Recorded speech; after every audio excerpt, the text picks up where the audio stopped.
Oh, yeah, it's Monday, baby. How's everybody doing out there? Welcome to this show. Don't forget the second part of the show coming up with China Doll. We're going to be talking about when is the time to say, I give up.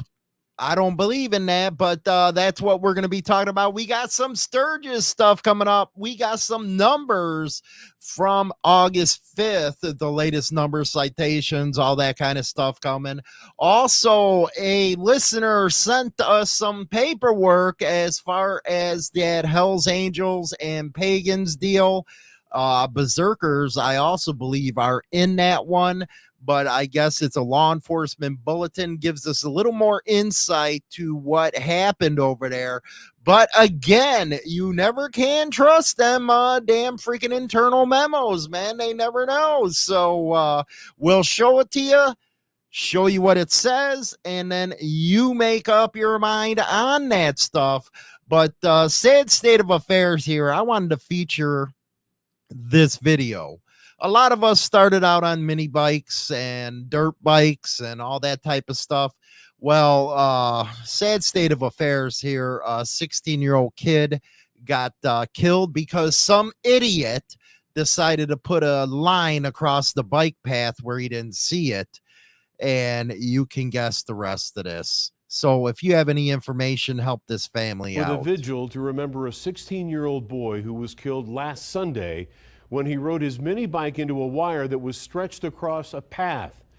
News 3's Ambar Rodriguez is joining us now with more on the vigil and the latest on a reward to help find out how this tragedy happened. Ambar. That's right, Steve. Longtime local car dealer Jim Marsh has announced a $50,000 reward for information on who is responsible for placing the cable across the bike path, which led to the 16-year-old Angel Naranjo's death. The reward will be paid after a suspect is arrested and convicted in the teen's death. Today, his father reacted to Marsh's gesture. My wife and I are eternally thankful to him for that.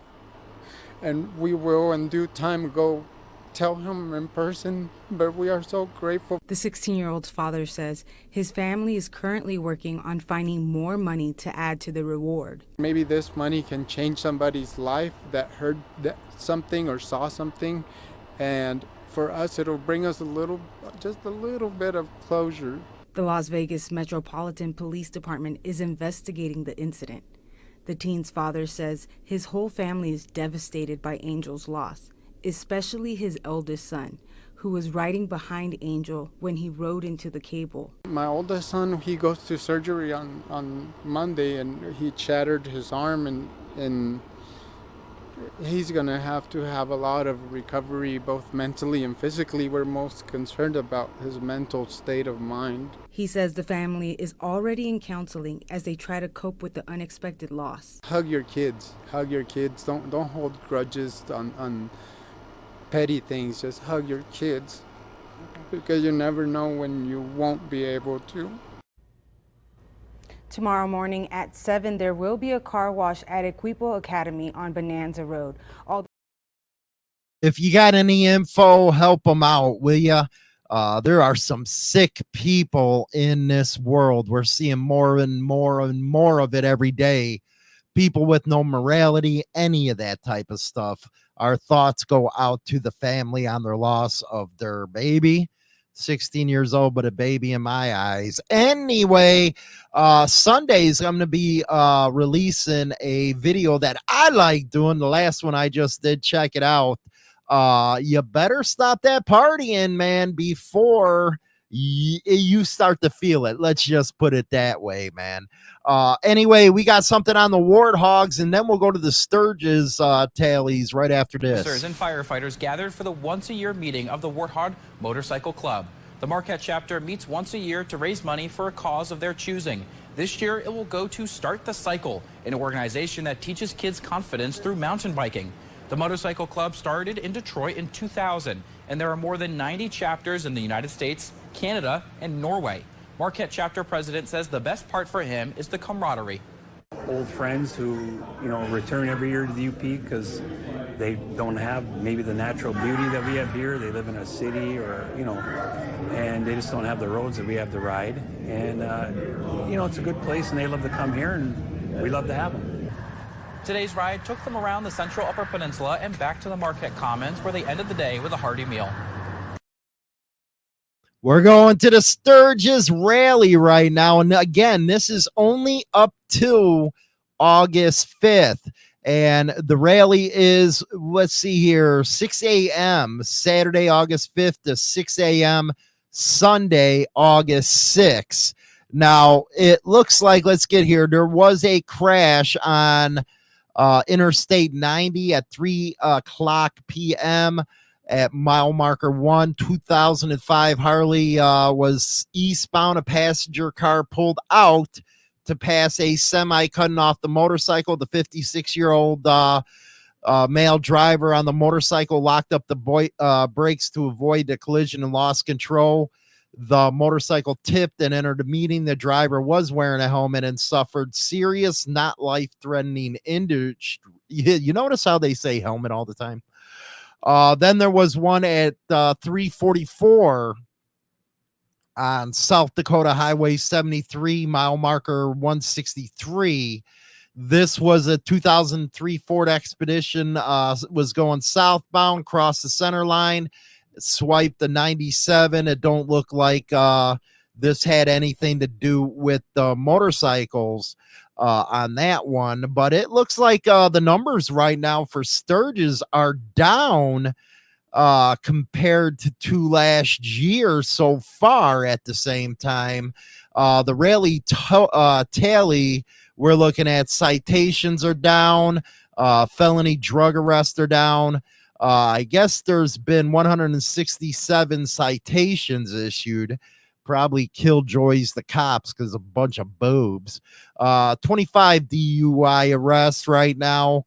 Let's see here. Non-injury crashes, we're looking at 4, 3 on the other one.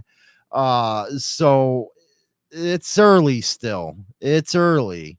But the citations, 167. What did they do last year? 196 at this time. We'll see how it goes. We'll see how it goes. We'll keep you updated on that. Now we're going to bring you this information we have on that July 22nd shooting. This was sent in by a listener, and we appreciate everything that you send us in. Goes on to say, on July 22nd, 3 members of the Hells Angels MC were shot. So we knew people were shot. We just didn't know who. And one additional member was killed. I guess this happened in a Dairy Queen parking lot in Cumberland County, North Carolina.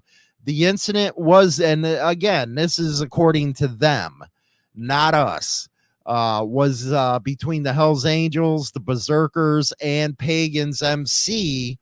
The Berserkers were on their way, I guess, to Florence, South Carolina for a weekend event.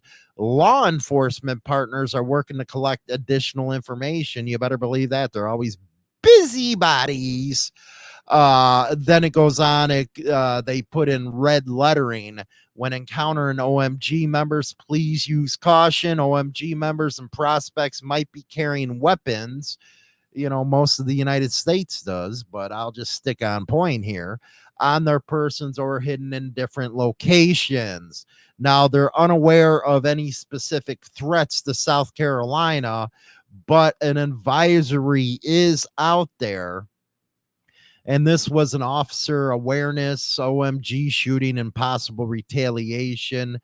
Again, you know how they do that stuff behind the scenes. So that's the information that we didn't have before.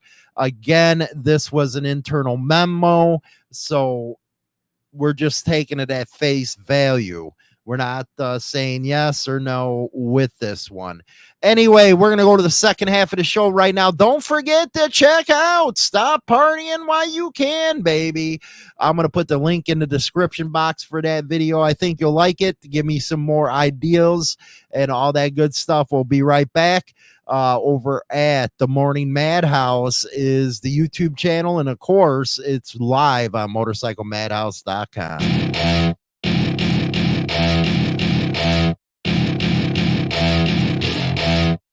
Join the Insane Throttle Members Only Club on YouTube or Spotify and receive exclusive content. Your membership in the Throttle Club helps keep the show going strong. Is an in-depth look at the trials and tribulations of street gang and motorcycle club life.